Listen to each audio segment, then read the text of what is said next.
Hey, good evening, everyone. We'll be ready to start in just a moment, making sure everything's set up properly.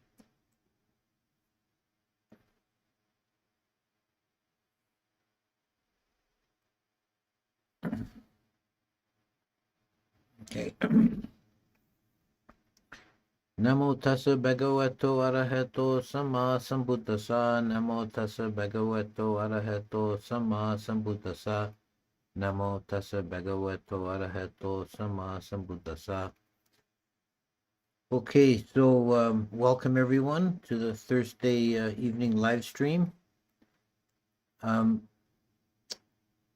Today we're dealing with the Vissudhimagga section on mindfulness of breathing, Anapanasati, and that's uh, I chose to deal with that as a separate topic because I wanted to bring in a comparison, particularly on one point with the Vissudhimagga. And we've talked a lot about the Vissudhimagga. Just a quick recap on the provenance of the text. Vissudhimagga was written by Buddhaghosa in the 5th century AD in Sri Lanka, and it's at the Mahavihara monastery, and it's considered one of the principal commentarial texts of the Theravada tradition. It has a very high regard in all the Theravada countries as a basic summary of the teachings. Now, there's another text, this is the English version I have here. It's translated as Path of Freedom, Vissudhimagga, and it's more obscure in some ways because we do not have the original text. It hasn't survived. What has survived is a Chinese translation. So we're not even really completely sure whether it was written originally in Pali or in Sanskrit.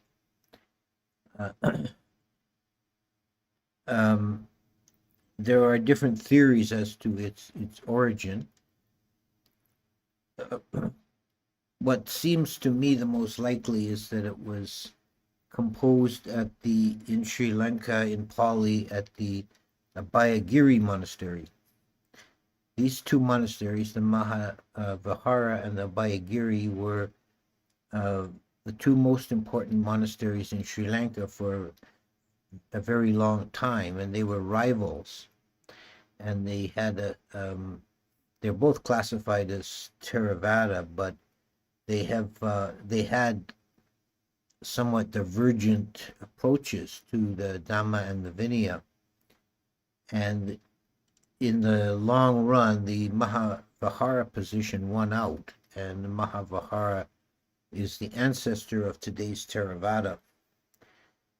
The Abhayagiri probably was more open to divergent schools and opinions, such as the Dharmaguptaka, which is the origin of the Bhikkhuni lineage that is established in East Asia. But there may also have been Mahayana influences. The Lankavatara Sutra, a very important Mahayana sutra, was composed in Sri Lanka. The Lanka in the title is referring to that, and it may have had some connection with Abhayagiri, we don't know. But in any case, the Vissudhimagga is a somewhat shorter text than the Vissudhimagga.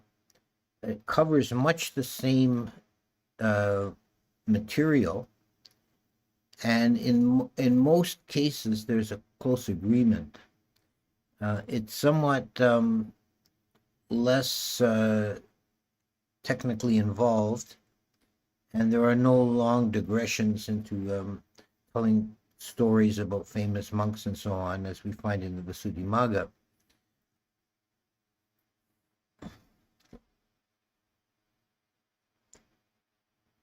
It can be, for a modern reader, it can be in places a little difficult to understand what the author is getting at, because we have to remember this text has been translated through two languages. When we read it in English, it was written originally probably in Pali, then translated into Chinese, and then translated from the Chinese into English.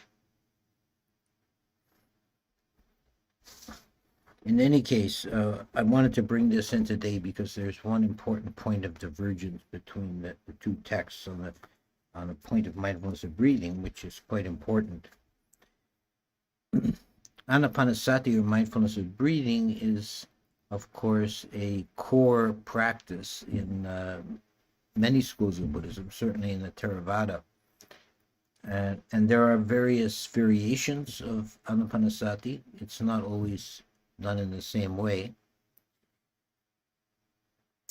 The Vissudhimagga approach is only one of these divergent approaches, but it's been a very influential one. If you consult or listen to modern teachers on mindfulness of breathing, Anapanasati, very often they're based in this Vissudhimagga tradition.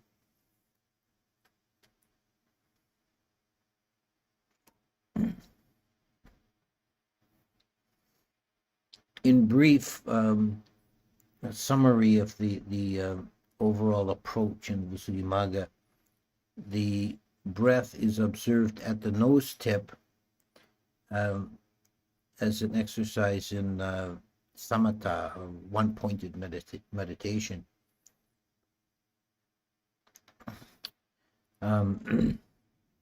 Although it, as the text explains, it leads in eventually to insight.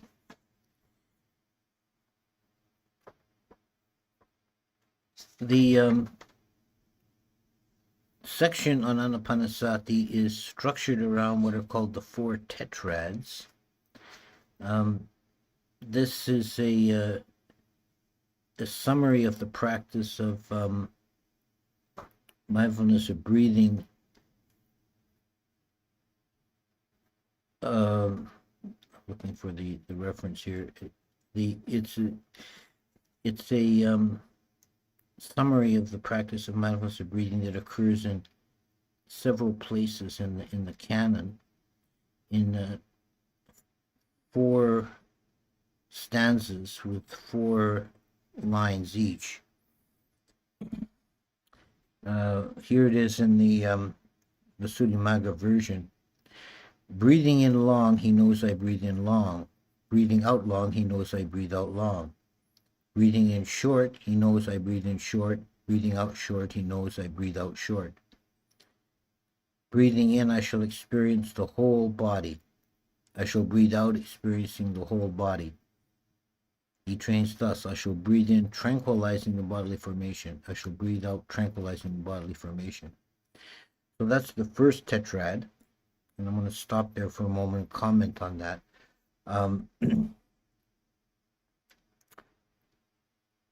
This has a number of points, even right in this first tetrad, that have been interpreted in different ways. I breathe in long, I breathe in short. The position of the commentaries in the Vissudhimagga, which has become, the orthodox position in Theravada Buddhism, is that one does not control the breath. You don't deliberately breathe in long or short. This just means you notice whether it's long or short. And they're put in this order because as the body and mind pacify and become more tranquil, the breath will tend to become shallower. The next pair, breathe in, experiencing the whole body, and out, experiencing the whole body. This is where there's quite a bit of interpretation. the Vissudhimagga and the commentaries. Remember, the commentaries were also edited by Buddhaghosa, so it's his influence is paramount here. Uh, interprets this as meaning not the whole body, but the body of the breath.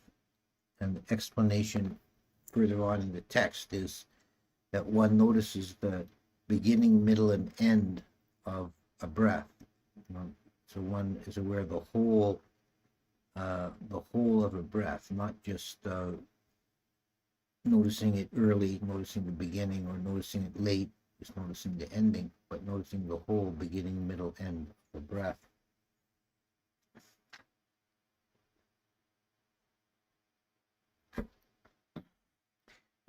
This would seem to be a bit of an elaboration on the, or an interpretation on the plain meaning of the canonical text, which is the whole, it just says the whole body.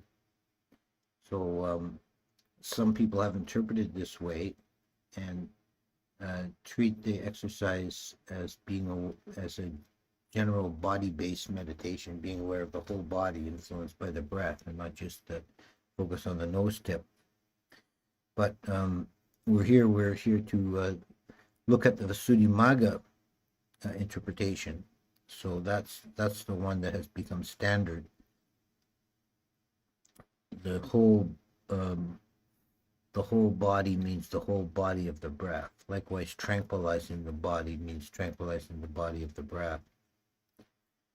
The next set of stanzas is, I shall breathe in experiencing happiness, I shall breathe out experiencing happiness, I shall breathe in experiencing bliss, I shall breathe out experiencing bliss. That is piti and sukha, two of the jhana factors.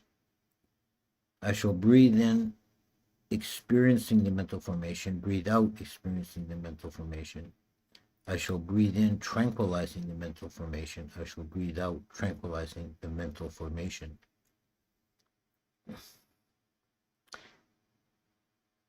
Then the third tetrad, I shall breathe in experiencing the manner of consciousness, I shall breathe out experiencing the manner of consciousness.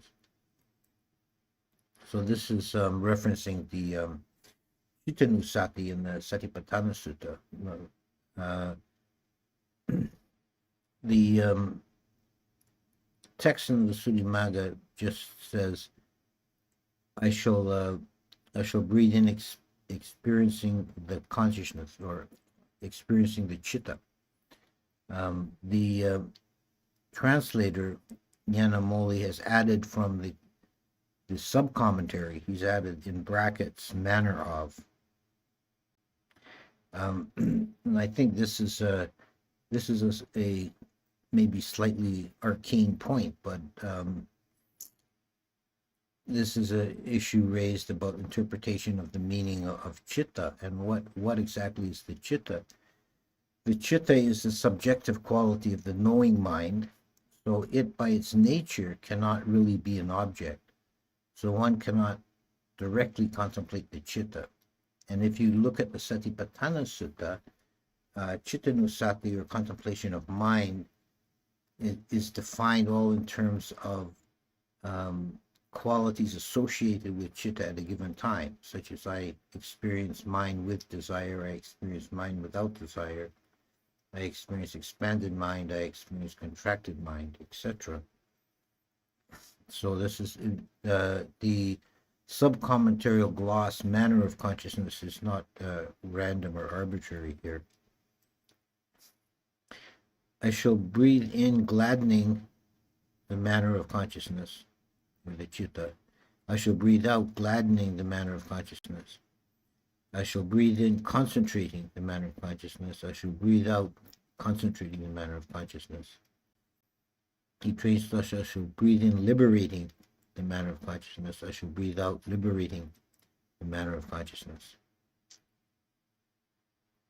And then the last one, I shall breathe in contemplating impermanence, breathe out contemplating impermanence. I shall breathe in contemplating fading away. I shall breathe out contemplating fading away. He trains thus, I shall breathe in contemplating cessation.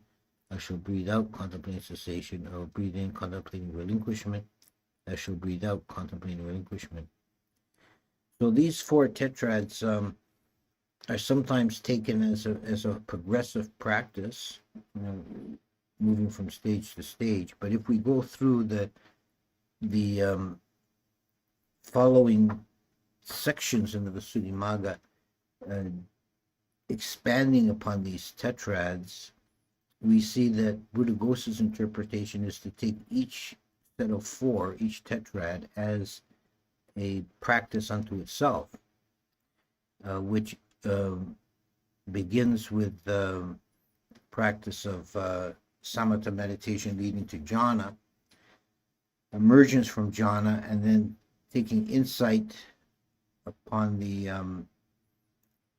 factors of the mind associated in that particular exercise, and taking that as a basis for insight, leading all the way to liberation.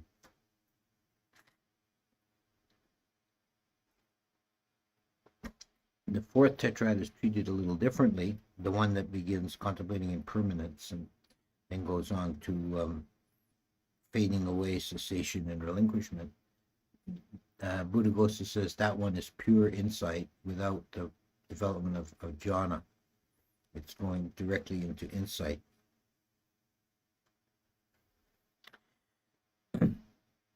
So the rest of the chapter, which is a fairly lengthy one, is structured around those four tetrads, and each one is treated, as I said, separately as a separate exercise on its own.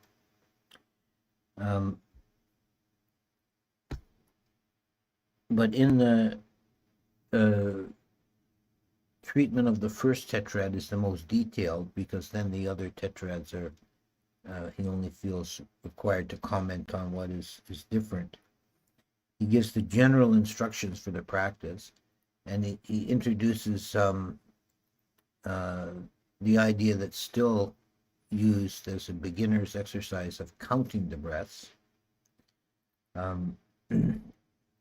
He says this is a good way to get established in the practice, and this is still to this day used by many teachers as a beginner's exercise. You count the breaths. And one interesting nuance in Buddhaghosa's treatment of this is that you can count the breaths, as he says, early or late. Counting early means you make the count at the beginning of the breath.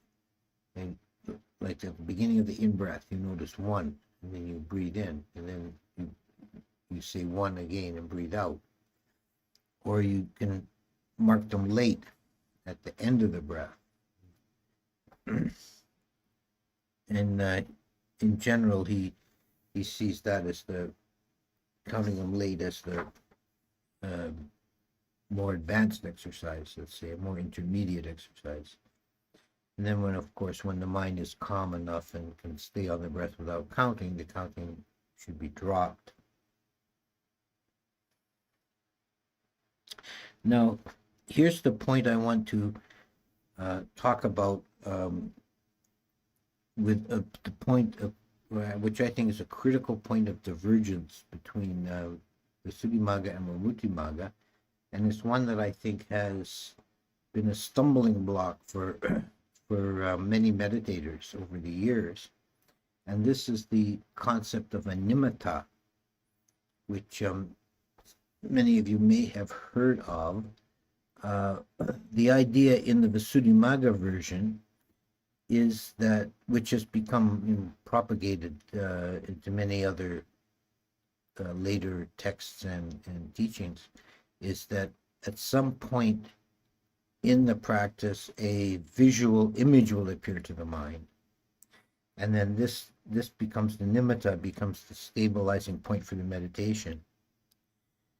I'll read out that particular paragraph. It's short.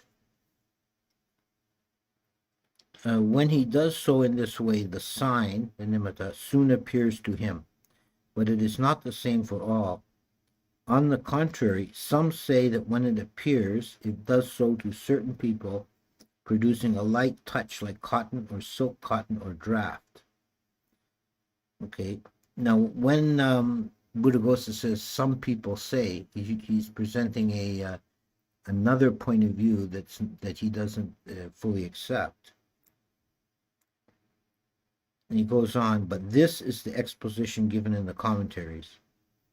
In other words, in the old Atthakatha, the commentaries that he was in the process of translating.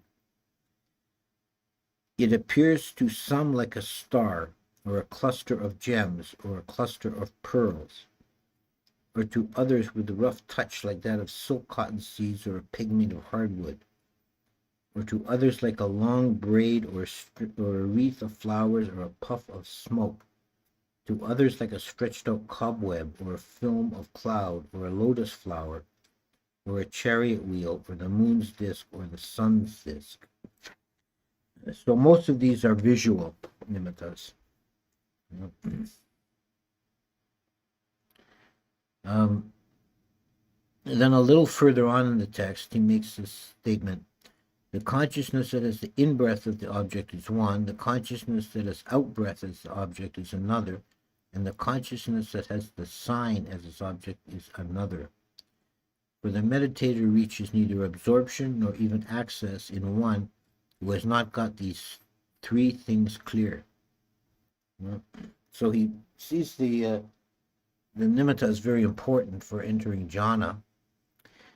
And this is a bit a little bit confusing of an idea here, that consciousness that is supposed to be one-pointed has been really split into two or three. So this particular aspect of the Vissudhimagga, I think, has caused some difficulty, because it seems from experience that most people are unable to stabilize a nimitta well enough to really take it as an object. Before I comment any further on that, I want to go into the Vissudhimagga, the Vimuttimagga version of this.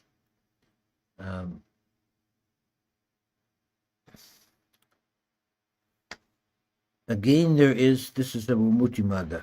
Again, there is a yogi. He sees several images from the beginning. He sees various forms, such as smoke, mist, dust, sand of gold, or experiences something similar to the pricking of a needle or an ant's bite. If his mind does not become clear regarding these different images, he will be confused. Thus he fulfills overturning and does not gain the perception of respiration.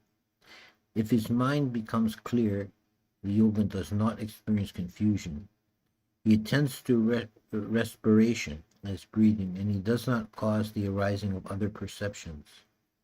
Meditating thus, he is able to end confusion and acquire the subtle image, and he attends to respiration with a mind that is free. The image is free. Because the image is free, desire arises. Also, a little earlier in the text, he talks about this subtle image. To the yogin who attends the incoming breath with a mind that is clear of the 9 lesser defilements, the image arises with a pleasant feeling similar to that which is produced by the action of spinning cotton or silk cotton. Also, it is likened to the pleasant feeling produced by a breeze. Thus, in breathing in and out, air touches the nose tip and causes the setting up of air perception mindfulness. This does not depend on color or form. This is called the image. If the yoga develops the image and increases it at the nose tip, between the brows or on the forehead, or establishes it in several places, he feels as if his head were filled with air. Through increasing in this way, the whole body is charged with bliss. This is called perfection. So this is actually quite different. The visual nimittas that Buddhaghosa says should become the object of meditation, the Vimuttimagga mostly dismisses them as a cause of confusion. And instead, the subtle image, or the nimitta for the breath meditation, is given not as a visual image, but as a tactile sensation. there's a sense of touch at the nose tip that he compares to cotton, or perhaps as a gentle breeze. And I think this is quite important. I would say, returning now to this idea of the nimitta in meditation, expressing my own opinions on the matter, I think that the reliance on the visual image has led many meditators astray. It's common for a visual image to arise in meditation of the type talked about by Buddhaghosa, a star or a wheel, or a disc, a glowing disc. But it's not so common for the meditator to be able to stabilize it. It comes and goes, it changes color, it gets fuzzy, it becomes clear. And unless the person, and it seems to be a minority of people who can do it, are able to clearly stabilize the image, you're better off to stay with the breath.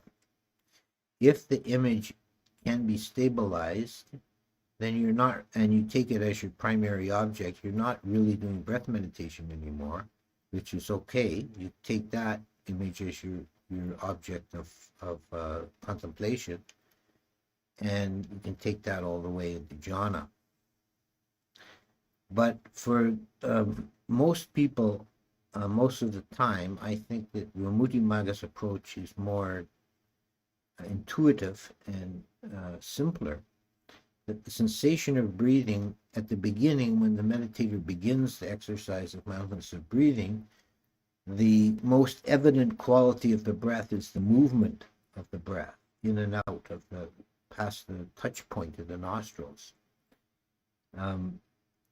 But as the mind becomes more tranquilized and subtle, the sensation becomes more subtle. And the sense of movement, I would say, fades into the background without really disappearing altogether. But what is more evident is just a simple sense of touch at the nose tip, which can be compared to a very light touch with, say, a ball of cotton wool, or as the Vissudhimagga says, a gentle breeze. And this steady sense of touch becomes a nimitta for developing samadhi.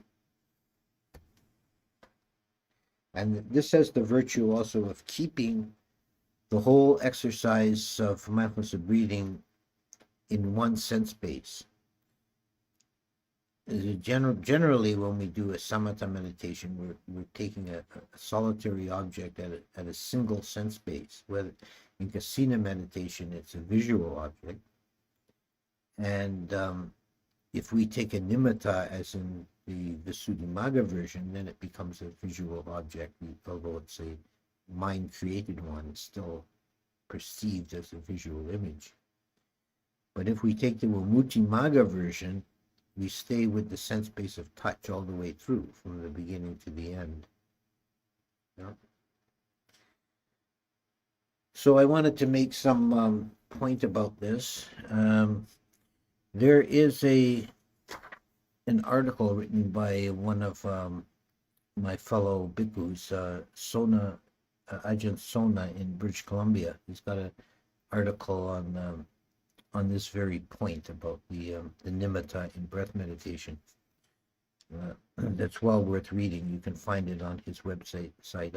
I've got a version up on my website too, but I think he's got a later revised edition on his site.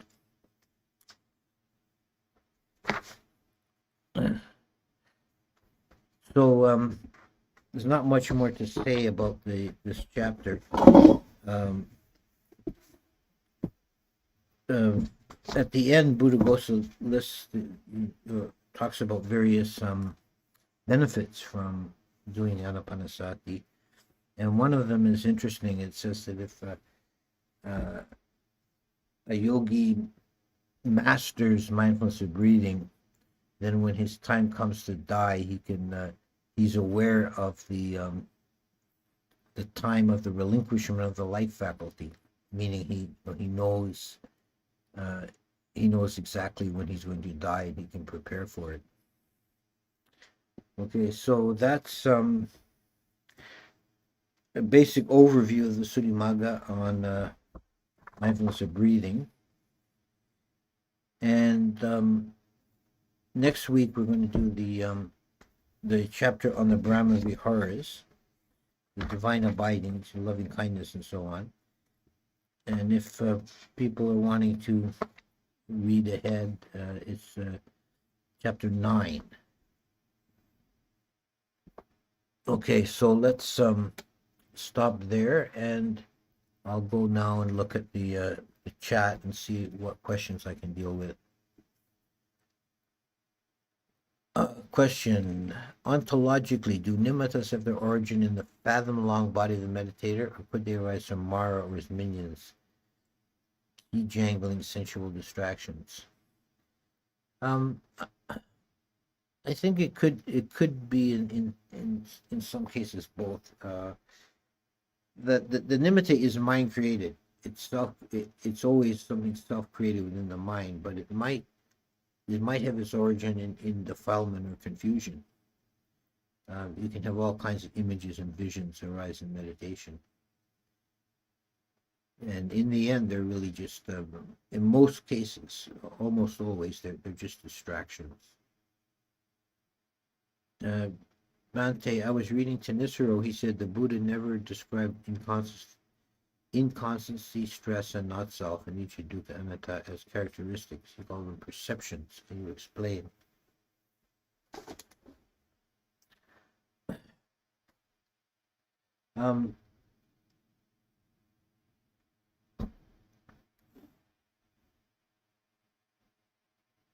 Well, I would say that they're both, that they're inherent characteristics of reality, and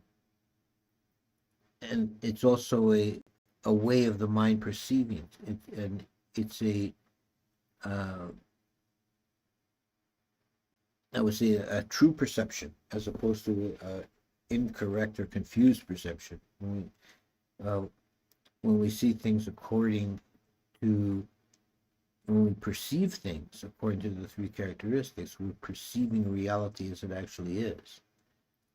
And when we perceive things in terms of their opposites, as substantially real, as permanent, etc., this is called vipallasa, or hallucination.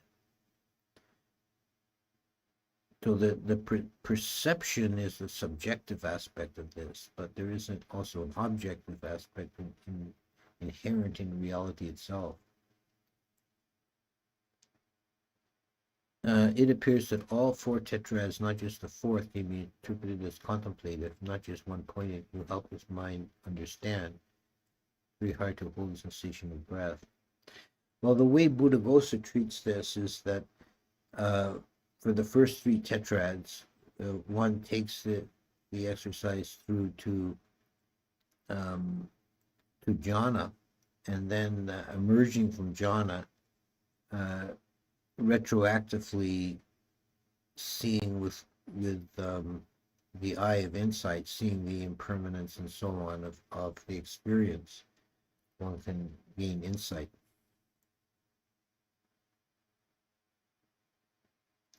Thank you for the lecture, Ajahn. I hope you're doing well. Can past life recall be used to learn skills? I'm a little dumb as this could be quite beneficial. I don't know if recall, past life recall, can actually teach us anything practical in that way.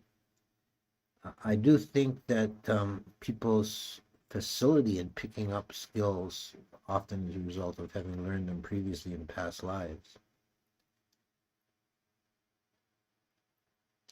If it is relevant today, would you comment on Kumaro Bhikkhu's article on what you might not know about jhana and samadhi? I'm sorry, I haven't read that article, so I can't comment. Sometimes when I reach a peaceful state during meditation, I start to see a beautiful natural environment. It's always the same place. Is this a kind of nimitta? Yes, anything actually created by the mind um, is in a broad sense. Nimitta just means that which is created by the mind. But if it's um, a meditation nimitta, it has to be something fairly simple and stable, steady. So I think a beautiful natural environment might be too complex to use as a meditation nimitta. After watching a flame is a bright disk that appears in the mind afterwards a nimitta. You have to be careful with that visual nimittas from a kasina meditation. Watching a flame is basically a form of kasina meditation. That you have to distinguish between the nimitta and the simple after image. Like if you look at a bright light or you look at a light bulb, something like that, and close the eyes, you'll see a bright image that's like burned into your retina. It's a purely physical reaction. The way to distinguish them is by color. The the after image that's burned into the retina will always be an opposite color. So a yellow flame would produce, what is it, a blue, I think a blue after image. But the nimitta would be the same color as the original object.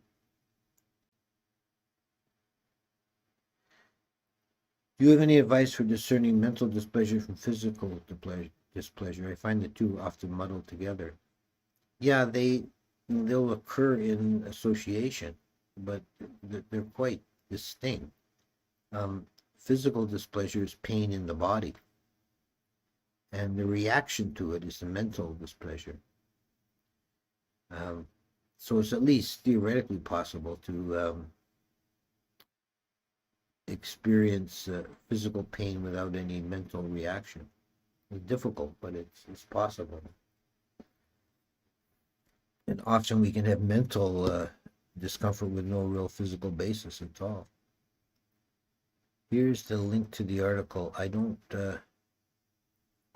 see a link there.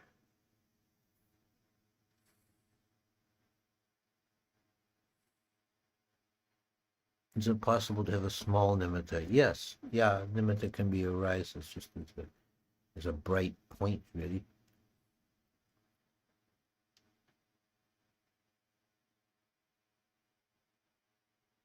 See, Rich, if you could try again with that link, I would be interested to see that article. But you didn't, in your chat line there, you didn't actually include a link.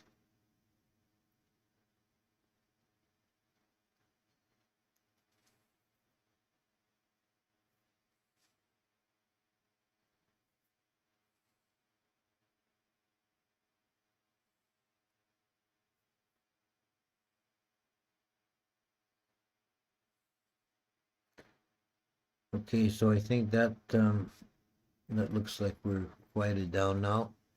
Unless C. Rich can come up with that link quickly, we'll sign out. And as I said, next week we're dealing with the four divine abidings. No, I don't see the link yet. I don't know. YouTube must be editing it out from the chat somehow. Oh, not small, but smelta. I've never heard of the smell nimitta.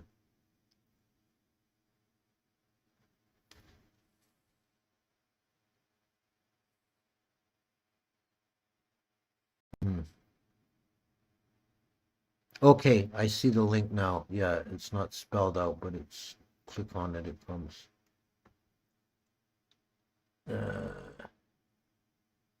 Sorry about that. I'm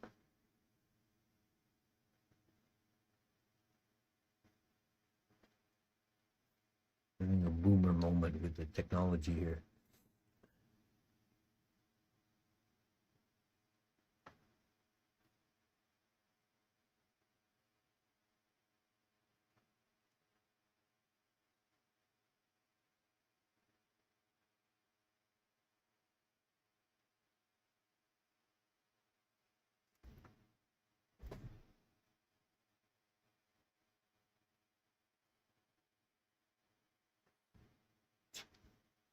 Let me see if I can load that that link. My browser up. Anyway, I think we're I'll fuss around with this, but I think that that'll be it for now.